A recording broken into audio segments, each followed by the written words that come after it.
Honestly, so good. So good. Jing, Lusi, Richard Armitage and Lesley Sharp are joining us now. Hello, all three of you. Thanks Welcome for joining to the us. show. Thanks for having us. Jing, I watched the first step last night. Oh, God, it's good. Yeah, it's good. How much fun was this to film? It was a dream. I mean, give a plane with these guys, you know, and some naughty things happening. Brilliant. So tell us about the premise. So it's kind of mile-high murder mystery. The first episode, like, pretty breathless, so it's brilliant. But what can you let us know what happens? How does the plot develop? Well, I mean, people keep dying. So other things keep dying, and I finally, around episode 2, I'm like, you know what, maybe you're onto something. Tell us about your Maybe character. I might... Tell us about your character. I play a detective who is tasked with accompanying this gentleman. You're kind of babysitting him, aren't you? Yeah, it's a really... I don't want to do it. I don't want to fly to China and fly back to drop off someone who essentially murdered someone very similar to me. I don't want to do it. And then Richard, obviously, is playing a suspected murderer. So, yeah, it's not a great task. It gets even worse on the plane, obviously, with all the deaths. But you quite enjoyed filming on the plane, though, right? You enjoyed your little cabin. Oh, I moved in. Your slippers down there. I did, your I did. Snacks. I did. You were having a lovely time, weren't you? I did. There was one shot where they were doing a tracking shot, and I was in the galley at the front of the plane, and this camera's just roaming, and it's kind of making its way to me, and suddenly I hear cut, and I'm like, what happened? Did the camera? Technical issue. They're like, Jing's stuff is all in the cubby. We're seeing her slippers, we're seeing her hoodies, like, clear it. Yeah, I was mortified, but I fully moved in. Having a lovely time. And Richard, what was it like working with Jing and the legend Lesley? I mean, we got cosy, didn't we? I think Jing took a lot of pleasure putting handcuffs on me every day. But when they were finally It looked pretty off... tight when I saw it on I like a tight handcuff. And actually, when we got off the plane, we sort of had this big exhale, and I finally met Lesley in a scene together. And the first thing we did after we'd finished, we were like, I wish we had more, because we just had such a good time working together. Did you want more of Richard? I did want more of Richard. I wanted more of Jing. I wanted to be on the plane. Yeah. But I was on With the cool ground. kids were on the plane. So who's worked together before? You two have, haven't you? Yes, I've not worked with Richard before, but Jing and I were both in the final series of Scott and Bailey. I was also her DC. We're just committed to playing this relationship. I was a DCI in Gangs of London, so obviously I got demoted to play with Lesley. Got back down to my DC Lesley, level. your character's, what, head of MI5, isn't it? Yes, she's come back after a 13-month leave of absence, and everything is kicking off. There are people at work who are trying to get her job, and there's this up in the air. Do you know what I liked about it? Is it wasn't like, excuse the pun, but like Route One, it was just like, you've got a great backstory. You've got a great backstory with your family. I haven't found out too much about your backstory yet, but I suppose you're an enigma, right? He's always dodging his character. Isn't he? He's always flashes those little foxy eyes at us, and we never know where we are with Armitage.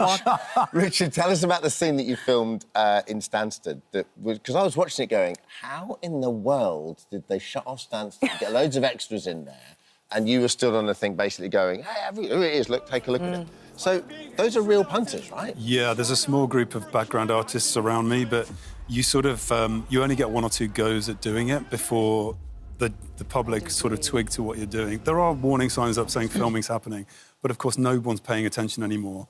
So you have to be careful not to traumatise people. I think there were a few punters running into W.H. Smith's going, there's a man being arrested. I wasn't worried about that. I was worried about the guys in Wetherspoons going, hi, what are you doing up there? Heckling. Yeah, pretty much. I did. What a great scene to do, though, as an actor. Was that great? It's really nerve-wracking. It's like the first night of a preview on stage. Your heart is thumping because you just think, I can't mess this up. You've only got one shot, haven't you? Because you've only got one go and then it's blown. And no, it was And then the old was handcuff exciting. queen's going to come and take you away. And Lesley, did you base your character on somebody real?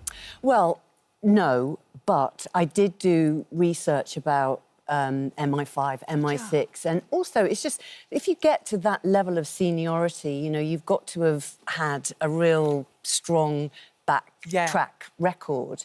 And there's this amazing woman called Eliza Manningham Buller, who was head of MI5. I think she resigned in 2007, and she was fantastic and was absolutely clear that she took the job because she wanted to guard UK citizens and do her duty. She was there to serve.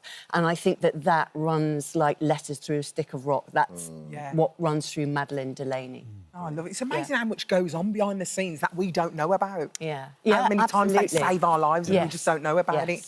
Yeah. Jing, you know, I was reading my notes last night and you know, one of the questions was about representation, and I looked down and you said the last Chinese lead was the Chinese detective. I remember the Chinese detective when I was a kid. It was such a long time ago. Before I was born. Yeah. Before I came to England. I think it was 81, 82. Yeah, the last British East Asian lead was David Yip in The Chinese Detective. And he's played your dad a couple of times. Who has played my dad a couple of times. So it's almost like he passed down the legs, who's also a detective. So it's like he's been, I've been training in the family. No, it is mad, and it's what an honour to have something finally happening. Even when I got the scripts for this, I was like, if it's not going to be me, I'm glad it's happening. I'm glad this is coming to our channels. Richard, I had to ask you about your book as well, Geneva. Congratulations. Thanks. Yeah, the paperback's out in September. You put in pen to come back and... Thanks. So where did you find time to do that? It's incredible. On a lot of red-eye flights from New York to London.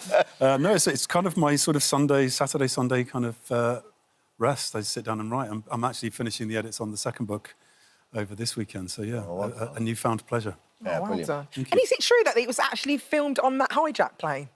I believe so. Idris Elba? Yeah. Slightly cannibalised version of Idris's plane, yeah. Yeah. Love it. Yeah. Well, we're very excited. You're loving it. Honestly, Are yeah. you going to carry on watching it? Yes, Red Eye continues this Sunday. 9 p.m. on ITV. The full series is available to stream now on ITVX. Thank you. Jing, Lesley, thanks for joining us. Thank you. Go and have your picture taken with Alison. Yeah.